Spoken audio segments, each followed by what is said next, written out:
Ramos. Palakpakan natin ang Panginoon. Amen. Salamat po.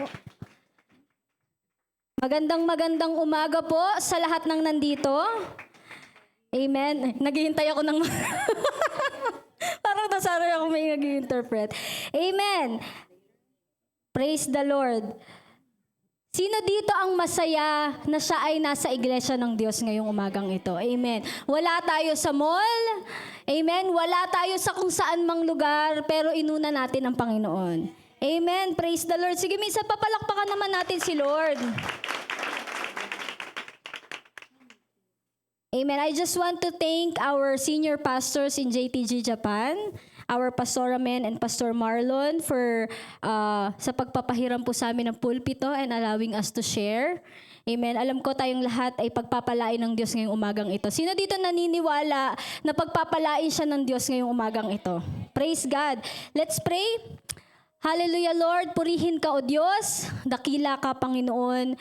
Maraming salamat po, Lord God, for this opportunity to hear your word once again. And Lord, we believe, Panginoon, na kakausapin mo ang bawat isang nandito, maging ako, Lord God. Kakausapin mo kami, buksan mo ang aming mga puso, Lord God, na makita namin yung mga bagay na gusto mong ipakita sa amin. Marinig namin yung mga bagay na gusto mong marinig namin, Lord God. Lord, sa oras na to, tanggalin mo ang lahat ng pwedeng maging hindrance, Lord God, para hindi kami makapag-focus sa inyong salita. Lord, maraming salamat, Panginoon. We expect revival. We expect healing, Lord God, and we expect breakthrough in this morning. In Jesus' name, amen and amen. Praise the Lord. Batiin mo muna ulit yung katabi mo ng isang mapagpalang umaga. Amen. Ayan, so tayong mga Kristiyano, sino dito mga Kristiyano? Amen. Alam ko lahat tayo Kristiyano, yung iba hindi nagtataas ng kamay, pero alam ko lahat tayo Kristiyano dito. Amen. Tayong mga Kristiyano ay hindi exempted na maka-experience ng storm. Sabihin mo sa katabi mo, hindi ka exempted. Amen. Basahin po natin sa Mark 4:35-41. That day, when evening came, he said to his disciples, "Let us go over to the other side." Leaving the crowd behind, they took him along just as he was in the boat. There were also other boats with him. A furious squall came up, and the waves broke over the boat, so that it was nearly swamped. Jesus was in the stern, sleeping on a cushion. The disciples woke him and said to him, "Teacher, don't you care if we drown?" He got up, rebuked the wind, and said to the waves, "Quiet, be still." Then the wind died down, and it was completely calm. He said to his disciples, "Why are you so afraid? Do you still have no faith?" They were terrified and asked each other, "Who is this? Even the wind and the waves obey him." Palakpakan natin ang Panginoon sa kanyang salita. Amen. Being a Christian is not an exemption. Amen. Kahit na araw-araw pa tayong nasa church, kahit na every Sunday present tayo sa gawain ng Diyos, pati midweek service, prayer night, discipleship, lahat na ina-attenan natin, hindi pa rin tayo exempted. Amen? Kahit na yung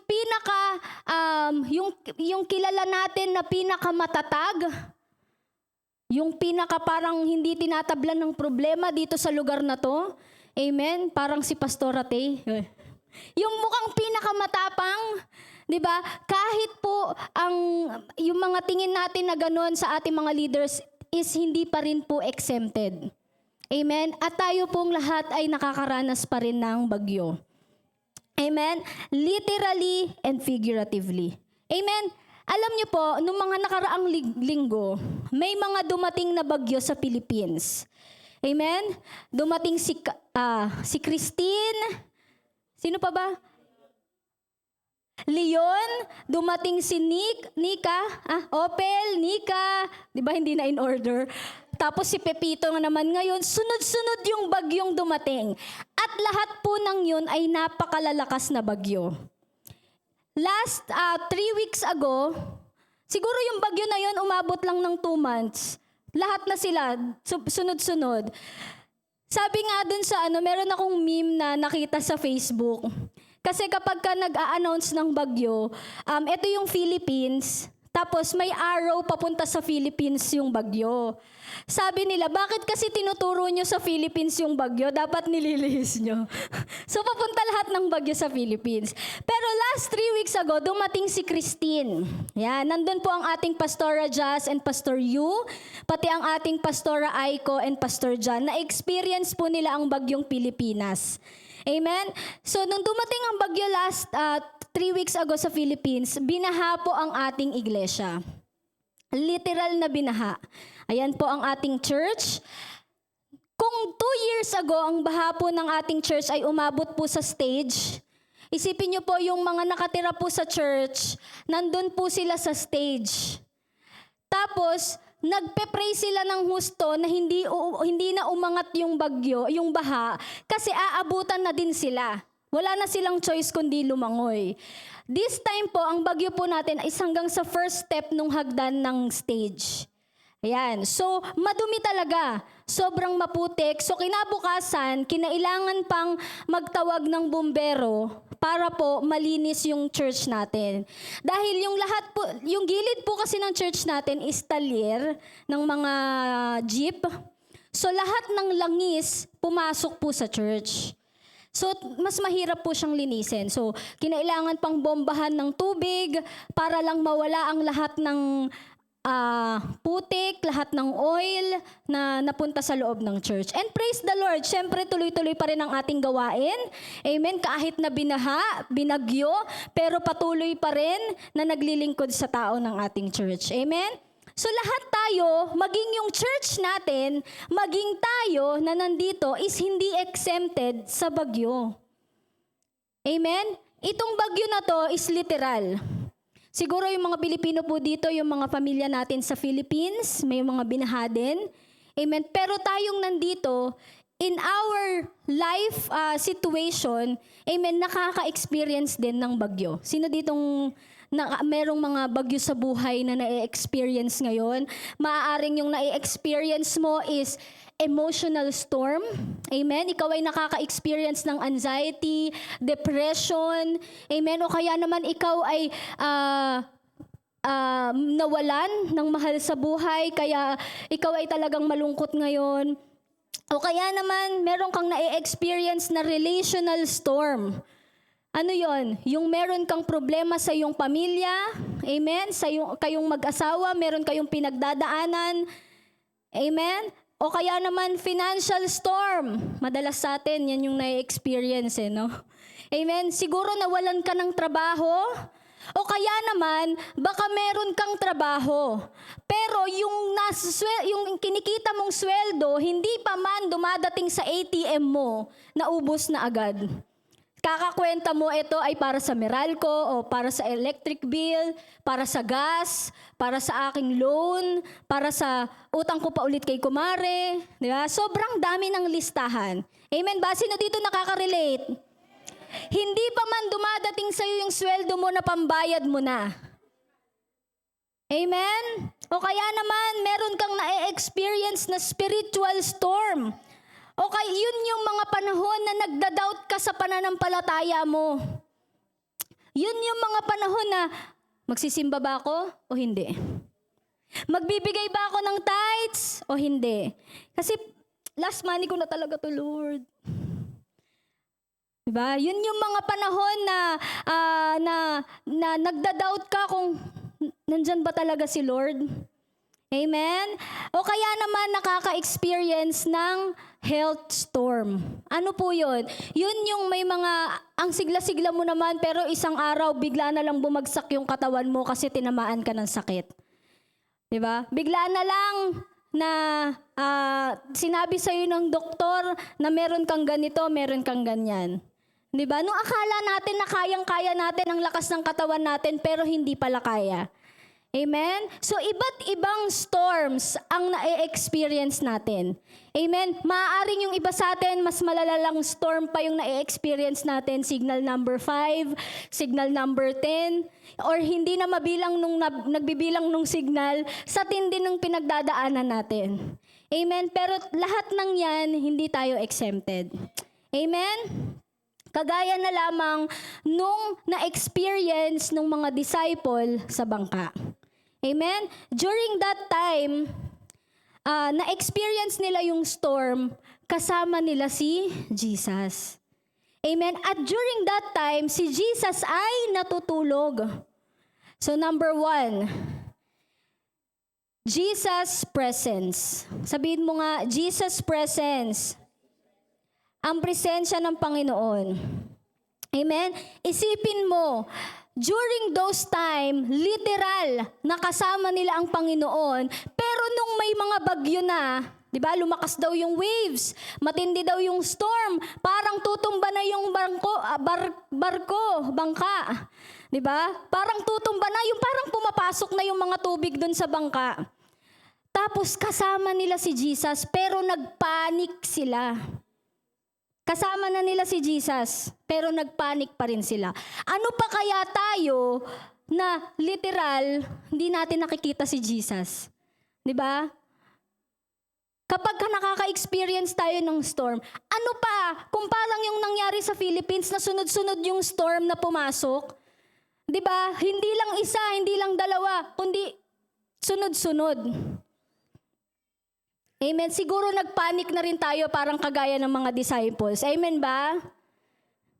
Amen. So in the Bible, sabi doon sa Mark 4:36-38, Jesus was in stern, sleeping. Natutulog ang Panginoon. Amen? Sometimes yung mga storm ng buhay natin, akala natin, yung storms na yon is yung humahad lang sa atin para makarating tayo sa pararatingan natin, sa pupuntahan natin. Amen? Minsan, yung storms ng buhay natin, akala natin, yun yung mga hadlang. Yun yung mga obstructions, obstacles na experience natin para hindi natin maranasan yung pangako ng Panginoon. Amen. Pero wag nating kakalimutan that every storm na we experience, kasama natin si Lord. Amen. Pinapatunayan ng verse na to na kahit na anong mangyari sa atin, amen, na dumating man ang ating mga bagyo sa buhay natin, kasama natin si Lord. Kaya let us always intentionally acknowledge yung presence ni Lord sa buhay natin. Amen? Ang lakas-lakas ko, pero bakit ako tinamaan ng sakit? Kasi hindi natin na-acknowledge yung presence ni Lord sa buhay natin. Amen? Ang ganda-ganda ng trabaho ko, biglang nawalan ka ng trabaho, biglang tinanggal ka sa trabaho mo. Bakit ako yung tinanggal sa trabaho? Hindi natin na-acknowledge yung presence ni Lord. Minsan na-acknowledge na lang natin yung lakas natin, yung kakayanan natin, or nakafocus tayo dun sa storm na meron tayo. Nakafocus tayo dun sa mga pinagdadaanan natin. Amen? Amen. So let us acknowledge the presence of God. Amen?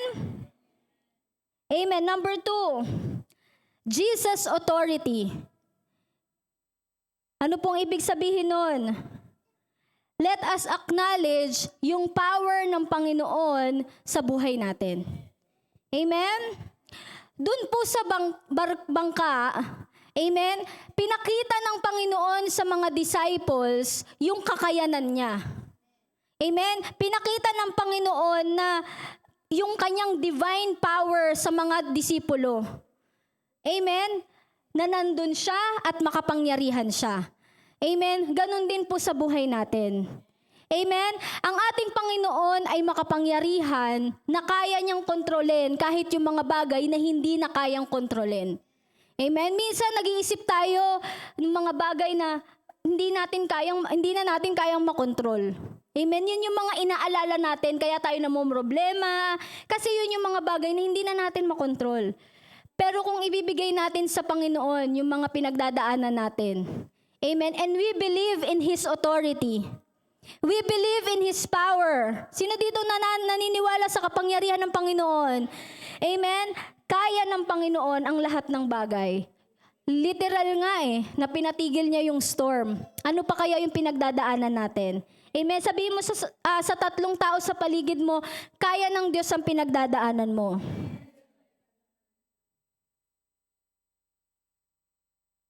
Amen. Kapag nakakaranas tayo ng storm, yung storm dun sa Mark, nire-represent niya yung storm sa buhay natin Amen. Kaya kapag nakakaranas tayo, let's speak faith over dun sa mga pinagdadaanan natin. Amen. Number 3, Jesus assurance. Can we say Jesus assurance? Amen. Sabi sa Mark 4:40, He said to His disciples, "Why are you so afraid? Do you still have no faith?" Tanong mo yung katabi mo, do you still have no faith? Amen. Yung nasa likod naman. Minsan po, na-overshadow, amen, ng fear natin yung faith natin. Amen? Every time na meron tayo na pagdadaanan, amen, na storm sa buhay natin, minsan nagfo-focus na lang tayo dun sa pinagdadaanan natin. At nakakalimutan natin na nandyan si Jesus. Sabihin mo sa katabi mo, nandyan si Jesus. Jesus is there. Amen? So kailangan, let us shift our focus from fear to faith. Kasi bakit? Meron tayong assurance sa Panginoon. Amen? Sabi mo sa katabi mo, may assurance ka sa Panginoon. Amen? Ano-ano yung mga assurance ng Panginoon sa atin? In-assure niya tayo ng eternal life. Amen? John 10:28 says, I give them eternal life and they shall never perish. No one will snatch them out of my hand. Amen? If meron ka ng assurance sa Panginoon, panghawakan mo na yun. Amen? Kahit na ano pang storm ang dumating sa buhay mo. Amen? Panghawakan mo na yung assurance mo sa Panginoon. Amen? In-assured niya sa atin yung peace, yung kapayapaan, na hindi natin makukuha kahit saan. Amen? Hindi natin makukuha sa butika or kung anuman. Amen? Pero kay Lord lang. Amen? John 14:27 says, Peace I leave with you, my peace I give you. I do not give to you as the world gives. Do not let your hearts be troubled, and do not be afraid. Amen? Sabi mo sa katabi mo, peace be with you. Amen?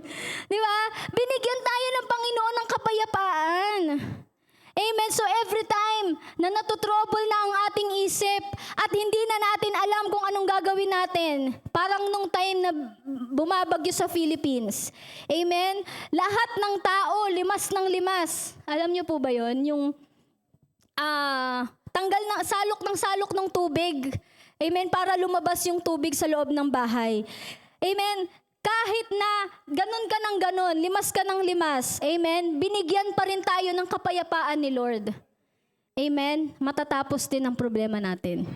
Amen? Praise the Lord. Ano pa? In-assure niya tayo ng victory. Amen? Victorious ka na. Sabi mo sa katabi mo, victorious ka na. Amen. 1 Corinthians 15:57. But thanks be to God. He gives us the victory through our Lord Jesus Christ. Amen.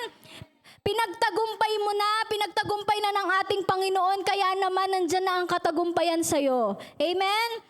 At ano pa? Higit sa lahat, dahil kapag inisa-isa natin yung pangako ng Panginoong Diyos sa buhay natin, hindi tayo matatapos. Amen. Pero ang pinaka-importante sa lahat, our God is a promise keeper.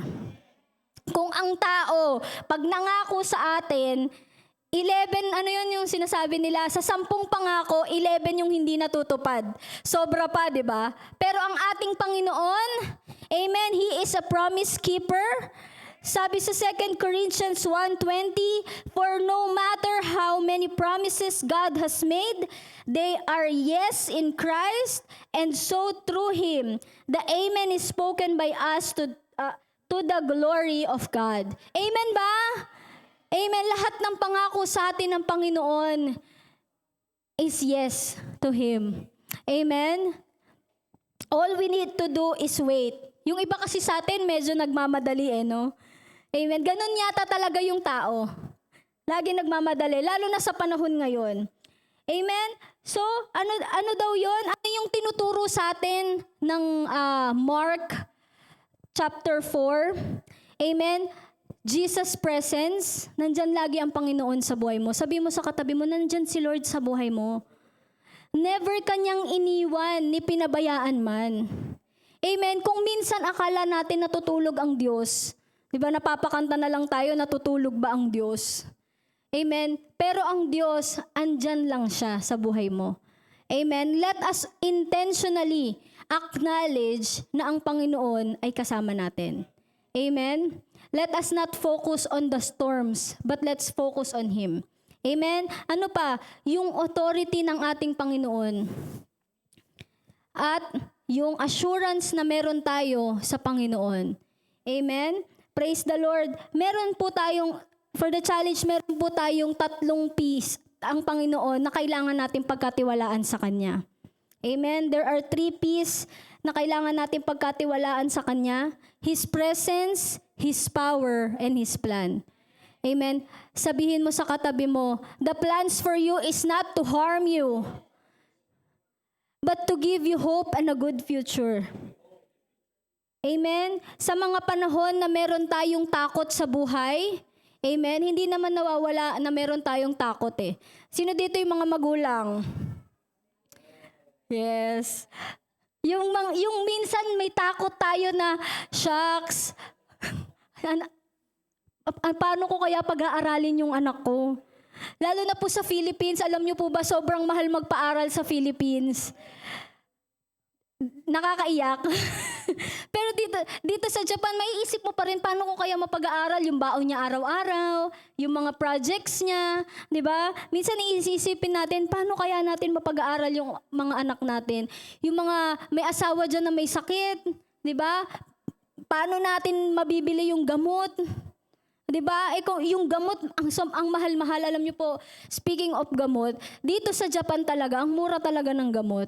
Kasi po, yung 2 kong anak, pina-check up namin, parehas po silang may sa balat, atopy. So, yung gamot po sa Philippines, isang tube lang na ganyan, 500 pesos. Tapos yung bukod pa doon, yung may sabon siya, 1,000 pesos, basta puro ganun, hindi man lang bumaba ng 300.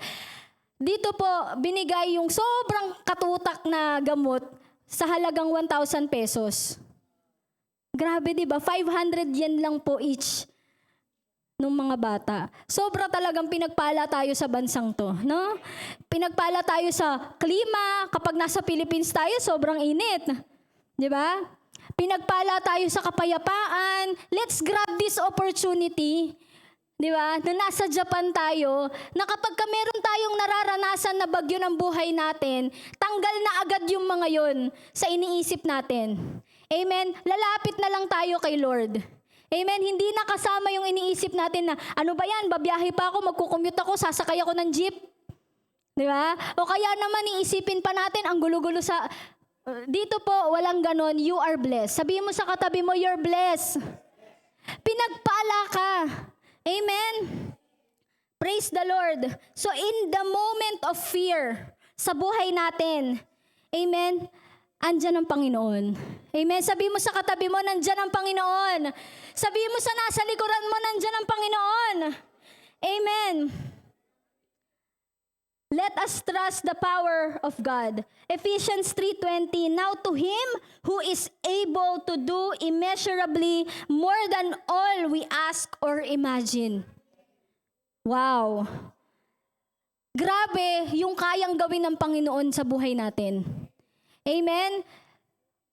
Kung yung mga disipulo noon nagpanik kahit nakakita na sila ng mga maraming miracles, tayo, alam ko, magpapanik din tayo. Pero magtiwala ka sa Panginoon. Sabi mo sa katabi mo, magtiwala ka sa Panginoon. Amen? Dahil yung kapangyarihan ng Panginoon is malupit. Di ba? Malupit talaga ang kapangyarihan ng Panginoon. Dahil yung literal na waves and storms, kaya niyang patigilin. Ano pa kaya yung pinagdadaanan natin? Amen? Romans 8:28, in all things, God works for the good of those who love Him. Sino dito ang mahal ang Panginoon? Praise the Lord. Alam ko lahat tayo na nandito, mahal ang Panginoon. Amen? Kaya naman magtiwala tayo sa plano niya sa atin. Amen? Alam ko lahat tayo dito may pinagdadaanan. Maaring maliit lang yan. O kaya sa tingin ng iba maliit lang yan, pero para sa'yo malaki na pala. Amen? Lahat tayo iba-iba ang level ng storms na dumadating sa buhay natin. Iba-iba yung signal. Amen? Iba-iba din yung mga bahagi ng buhay natin na inaatake ng storm na yon. Amen? And right now, pwede ba nating isipin kung ano yung pinagdadaanan natin ngayon? And isipin natin, hawak natin yung storm na yon. Can we all stand up? Amen? Isipin nating maigi na hawak natin yung pinagdadaanan natin. Financial problem, health problem, amen? At isipin natin na binibigay natin ito kay Lord.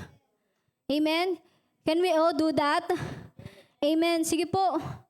Maaring ang pinagdadaanan mo ngayon is yung school mo. Amen.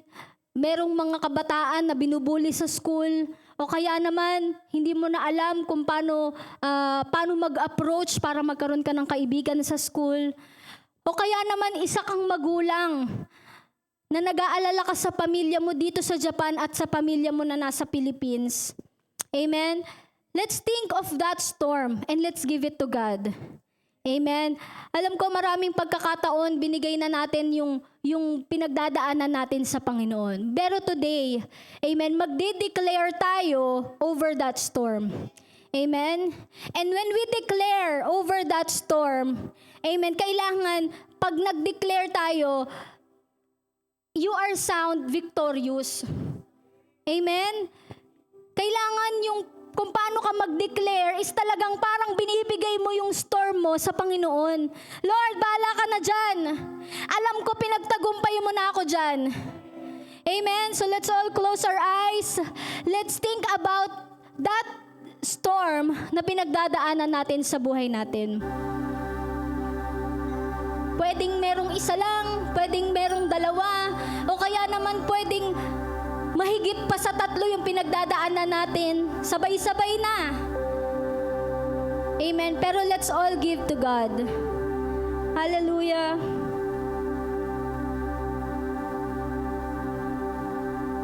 Lord, ito yung health problem ko. Sinabi sa akin ng doktor, 3 buwan na lang ako mabubuhay. Pero hindi ako naniniwala sa doktor. Dahil mas naniniwala ako sa authority at kapangyarihan na meron ka sa buhay ko. Lord, ito yung problema ko. Yung problema naming mag-asawa na kahit kailan hindi ko maayos. Naniniwala ako na kaya mong ayusin itong bagay na to. Lord, ito yung anxiety ko tsaka depression ko na matagal ko nang nilalabanan. Hindi ko to kaya, pero ikaw, Lord, kaya mo to. Hallelujah, Jesus.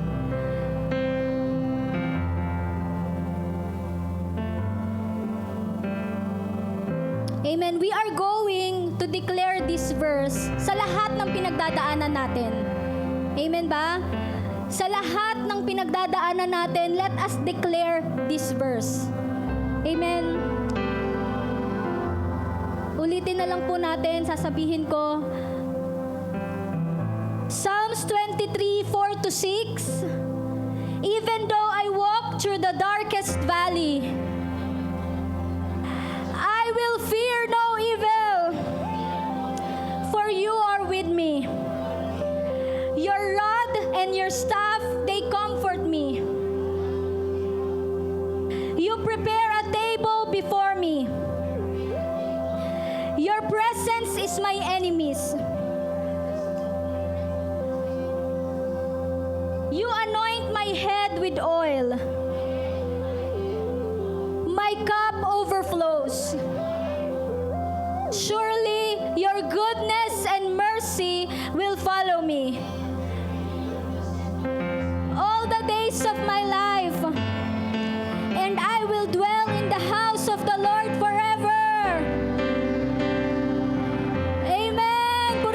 natin ang Panginoon. Let's speak victory. Let's speak praises to the Lord dahil pinagtagumpay ka na ng Panginoon. Amen. Kapatid, pinagtagumpay ka na ng Panginoon. Amen. Yung pinagdadaanan mo na yan, even though you walk through the darkest valley, amen, ang Panginoon ay kasama mo. Amen. For surely goodness and mercy and love will follow you all the days of your life. Hallelujah, Jesus. Oh, we praise your name. We glorify you, Lord. Hallelujah, Lord. Salamat po, Panginoon. Maraming salamat sa katagumpayan. Maraming salamat for calming the storm. Maraming salamat, Panginoon. Dahil nandyan ka, hindi mo kami iniwan ni pinabayaan man. Lord, may mga panahon na ang tigas ng ulo namin. May mga panahon, Lord God, na makukulit kami. Pero kailanman hindi mo kami iniwan. Kailanman hindi mo kami pinabayaan. At maraming salamat, Lord God, for taking all our burdens. For taking the storms, Panginoon. For calming us, Panginoon. May mga panahon akala namin natutulog ka. Pero Lord, alam namin you are working. You are working, Lord God, para sa ikabubuti namin. Maraming salamat, Panginoon, sa katagumpayan. We are giving you all our storms, Panginoon. Lahat ng pinagdadaanan namin. Lord, yung sakit, Lord God, na meron kami. Yung sakit, Lord God, ng pamilya namin, ng mahal namin sa buhay. Lord, yung financial problem namin, Lord God, hanggang dito na lang yon, Panginoon. Lord God, yung pinagdadaanan namin mag-asawa, namin mag-ina, Panginoon. Lord, binibigay namin ito sa inyo.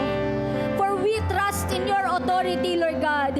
We trust in your power, Panginoon, that you can do all things, Lord God, na hindi na namin makontrol. Lahat ng kahit hindi na makontrol, Panginoon, ikaw ay kaya mo pa rin. Maraming salamat, Panginoon, sa assurance na binigay mo sa amin. Thank you, Lord God, for you are a promise keeper. Thank you, Lord God, sa assurance na binigay mo sa amin ng victory, Lord God, over the storms in our life and the fulfillment of your promise. Kaya naman ngayong umaga na to, Panginoon, kami ay magpupuri sa iyo, Lord God. Kami ay magpapasalamat, Panginoon, for you are great God, Lord God. Thank you, Jesus, dahil mabuti ka sa lahat ng nandito. Kung ang storm, Lord, hindi kami exempted, Panginoon. Yung kabutihan mo naman, Lord God, hindi rin kami exempted. Dahil lahat kami nakakaranas ng kabutihan mo. Lahat kami nakakaranas ng pag-ibig mo. Lahat kami nakakaranas ng mercy mo, Panginoon. Salamat po, Lord God.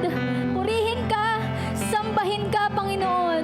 We give you back all the glory and honor in Jesus' name. Amen and amen and amen.